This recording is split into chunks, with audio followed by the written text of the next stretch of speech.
Hello everyone, success to sociology पर आप सबका स्वागत है। अगर आप लोग इस चैनल से पहली बार जुड़े हैं तो चैनल को सब्सक्राइब करिएगा, क्लास पसंद आए तो वीडियो को लाइक करिएगा और इस चैनल को ज़्यादा से ज़्यादा लोगों तक शेयर कर दीजिएगा। सोशियोलॉजी का प्रैक्टिस सेट है और जो भी एग्ज़ाम होने वाले हैं यूपी पीजीटी का, बिहार बीपीएससी का, DSSB का और यूजीसी नेट का, सबके लिए क्लास इम्पॉर्टेंट है। चलिए क्लास को शुरू करते हैं और आज का पहला क्वेश्चन है इसमें, निम्नलिखित में से किसने कहा है कि अधिकांश क्रियाशील संस्थाएं जन्य रीतियों से प्रारंभ करके प्रथाओं के पश्चात रूढ़ियों में विकसित होकर तब परिपक्व होती हैं जब नियम विशिष्ट हो जाते हैं। MacIver, Ogburn, Sorokin, Sumner. Right answer क्या होगा? राइट आंसर बताइए। अधिकांश क्रियाशील संस्थाएं जन्य रीतियों से प्रारंभ करके प्रथाओं के तत्पश्चात रूढ़ियों में विकसित होकर तब परिपक्व होती हैं जब नियम विशिष्ट हो जाते हैं। इसमें राइट आंसर होगा ऑप्शन 4, ग्राहम समनर।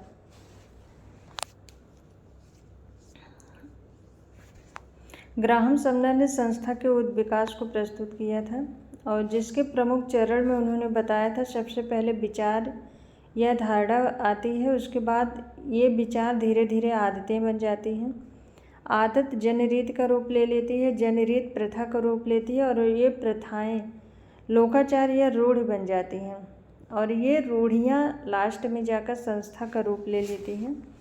ऑप्शन 4 इसका राइट आंसर है। नेक्स्ट क्वेश्चन है, जब हम एक परिवार को एक समूह के रूप में देखते हैं तो उसे कहेंगे एक संस्था, एक समिति, एक समुदाय, एक समाज। राइट आंसर बताइए। जब हम परिवार को एक समूह के रूप में लेते हैं तो उसे हम एक समिति कहेंगे। ऑप्शन सेकंड राइट आंसर है। नेक्स्ट क्वेश्चन है, निम्नलिखित में से कौन एक कृषक समाज से संबंधित नहीं है? जाति, संयुक्त परिवार, तृतीयक उद्योग, कुटीर उद्योग। राइट आंसर बताइए। कौन एक कृषक समाज से संबंधित नहीं है? तो जाति है, संयुक्त परिवार है, कुटीर उद्योग है, तृतीयक उद्योग ये नहीं है। ऑप्शन 3 इसमें राइट आंसर है। नेक्स्ट क्वेश्चन, निम्नलिखित में से किस अधिनियम ने हिंदू विवाह के अंतर्विवाह संबंधी नियमों को बदला है? विशेष हिंदू विवाह अधिनियम 1954, हिंदू विवाह अधिनियम 1955, बाल विवाह निरोधक अधिनियम 1929 और विधवा पुनर्विवाह अधिनियम 1956। राइट आंसर बताइए। किस अधिनियम ने हिंदू विवाह के अंतर्विवाह संबंधी नियमों को बदला है?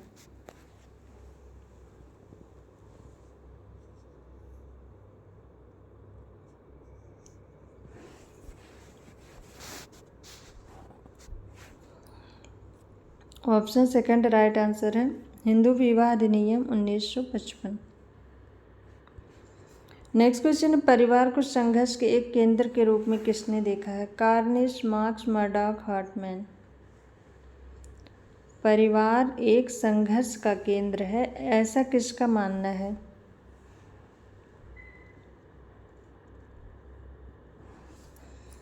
ऑप्शन 4 राइट आंसर है, हार्टमैन। और मर्डॉक ने परिवार के प्रकारवादी उपागम की बात की है और कार्ल मार्क्स ने परिवार के संघर्षशील उपागम की बात की है। नेक्स्ट क्वेश्चन है, नीचे दिए गए वाक्यों में कौन सा वाक्य सही है? सही वाक्य बताना है। संस्थाएं मूर्त होती हैं, हम संस्थाओं के सदस्य होते हैं, समितियों के नहीं। संस्थाएं प्रकृति से अस्थायी होती हैं, हम समितियों के सदस्य होते हैं, संस्थाओं के नहीं। राइट आंसर क्या होगा? राइट आंसर बताइए। तो संस्था में सदस्यता का अभाव होता है तो मूर्त नहीं हो सकती हैं और संस्था में सदस्य होते हैं तो सदस्यता का अभाव होता है, ये भी नहीं है। और संस्थाएं अस्थायी होती हैं, ये तीनों गलत हो गए। कौन सा वाक्य सही है? ऑप्शन 4 इसका राइट आंसर है, हम समितियों के सदस्य होते हैं, संस्थाओं के नहीं। नेक्स्ट क्वेश्चन है, भारत में अंतर्जातीय संबंधों का विश्लेषण वाइजर ने मुख्यतः किस आधार पर किया है? जजमानी संबंध, सामाजिक संबंध, विवाह संबंध, सहभोजी संबंध। राइट आंसर बताइए।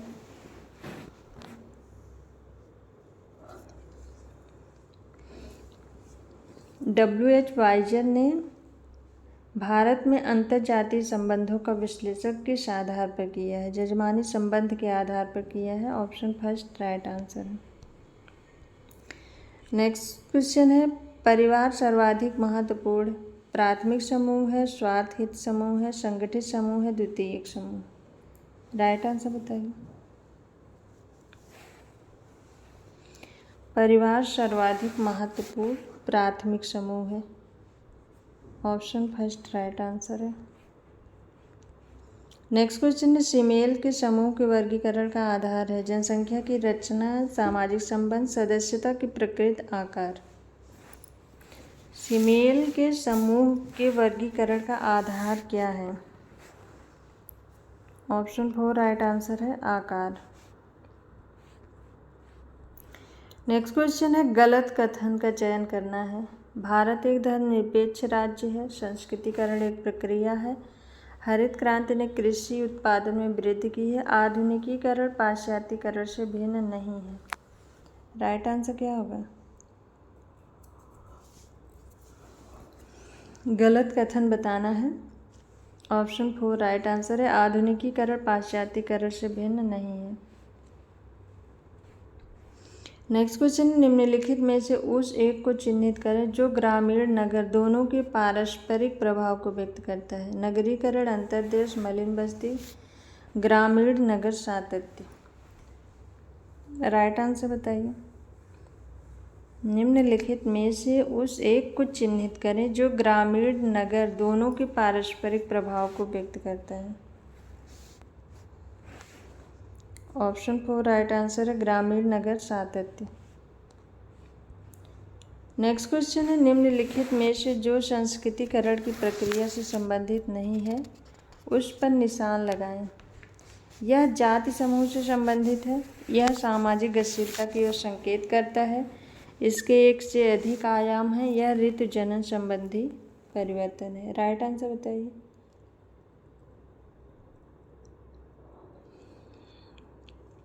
संस्कृतिकरण के संबंध में जो गलत है उसे बताना है। राइट आंसर होगा इसमें ऑप्शन 4, यह ऋतु जनन संबंधी परिवर्तन है। ये ऑप्शन गलत है। नेक्स्ट क्वेश्चन है, निम्नलिखित वक्तव्य पर विचार करें। भारत में ग्रामीण बेरोजगारी नगरीय बेरोजगारी का एक प्रमुख कारण है। भारत में आधुनिक कृषि प्रौद्योगिकी का प्रयोग भूमिहीनों के लिए गांव से पलायन करने का एक प्रबल प्रेरक है। उपर्युक्त वक्तव्य पर आधारित होकर अपने उत्तर का चयन करें। एक सही है, दो गलत है, दो सही है, एक गलत है, एक और दो दोनों सही है परंतु एक दो की उपयुक्त व्याख्या नहीं है, एक और दो दोनों सही है, दो एक की उपयुक्त व्याख्या करता है। राइट आंसर क्या होगा? तो भारत में ग्रामीण बेरोजगारी नगरीय बेरोजगारी का प्रमुख कारण है क्योंकि भारत में आधुनिक कृषि प्रौद्योगिकी का प्रयोग भूमिहीनों के लिए गांव से पलायन करने का प्रबल प्रेरक है। एक और दो दोनों सही है और दो एक की उपयुक्त व्याख्या करता है। ऑप्शन 4 इसमें राइट आंसर है। नेक्स्ट क्वेश्चन है, निम्नलिखित वक्तव्य पर विचार करें। अप्रवासन नगरीकरण में वृद्धि की है, उत्प्रवासन हर जगह समान है, अप्रवासन से नगर के घनत्व में वृद्धि हुई है। उपर्युक्त वक्तव्य में से कौन सही है? एक और दो, दो और तीन, एक और तीन, एक, दो और तीन। राइट आंसर बताइए।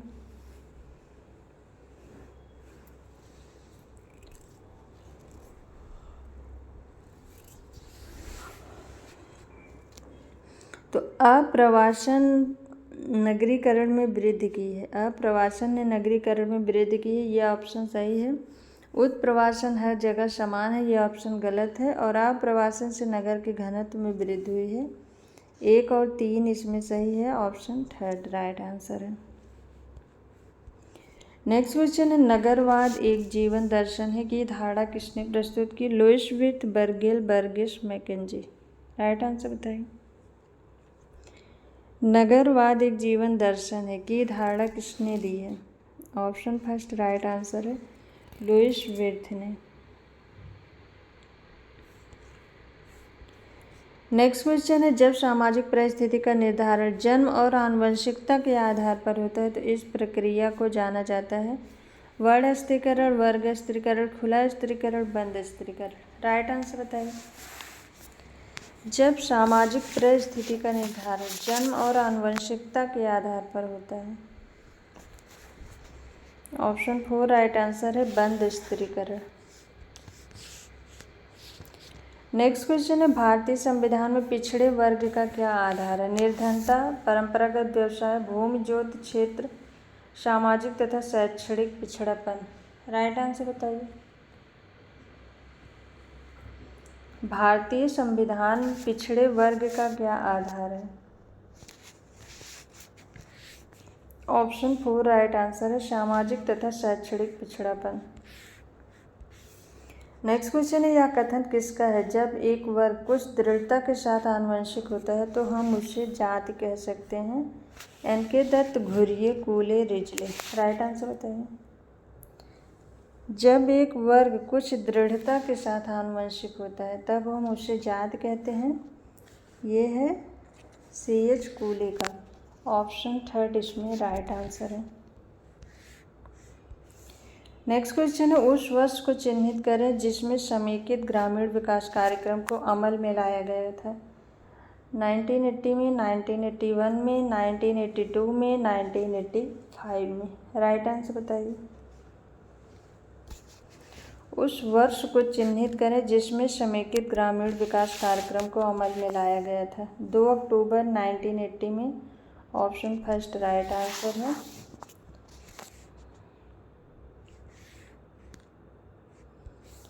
नेक्स्ट क्वेश्चन, सुमेलित करना है।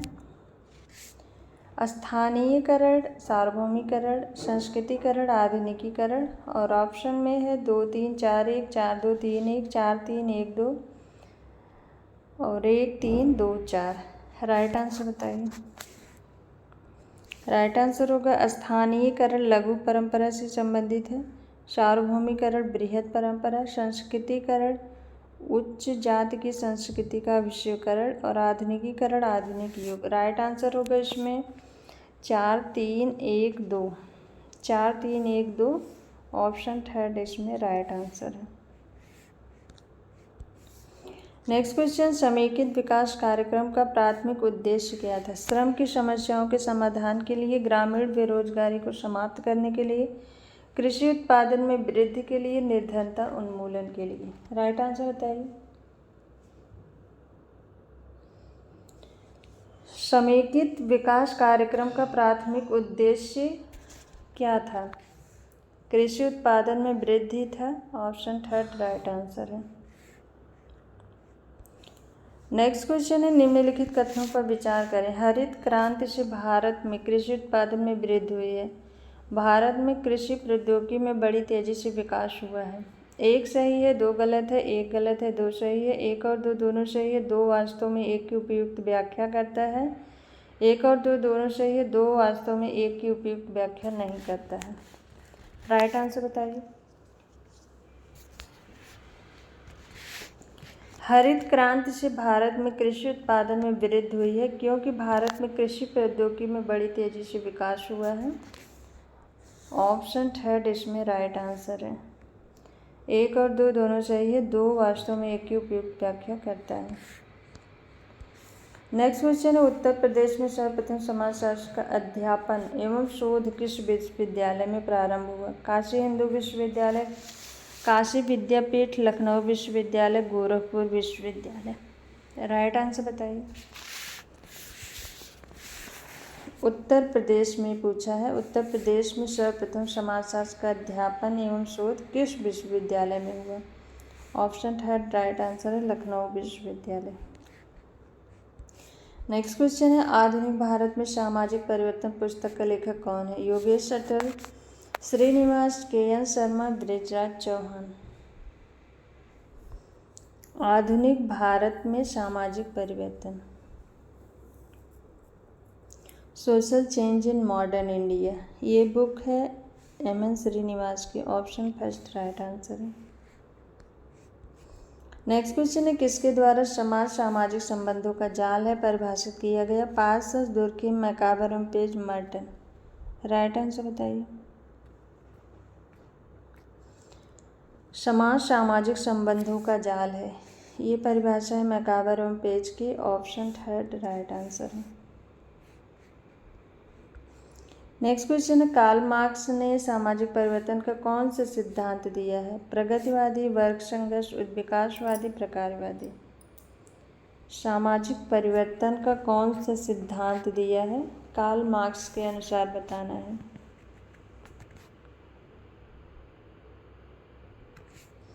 ऑप्शन सेकंड राइट आंसर है, वर्ग संघर्ष। नेक्स्ट क्वेश्चन है, निम्नलिखित में से किसने जनसंख्या घनत्व को श्रम विभाजन से संबंधित बताया है? Spencer, Adam Smith, Durkheim, max weber.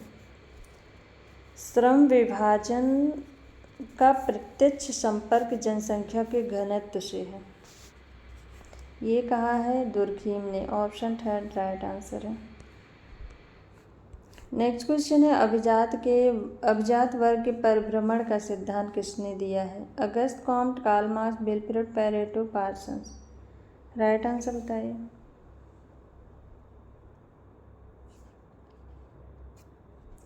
अभिजात वर्ग के परिभ्रमण का सिद्धांत,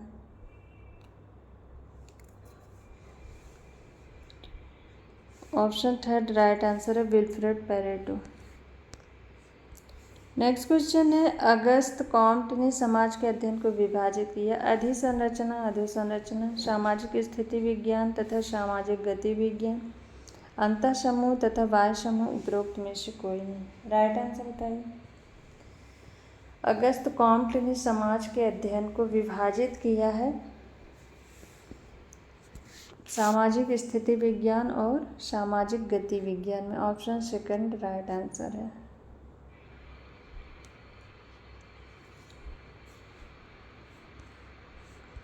नेक्स्ट क्वेश्चन है, धर्म की उत्पत्ति का आत्मवाद का सिद्धांत किसने दिया है? Durkheim, max weber, Tyler, Fraser.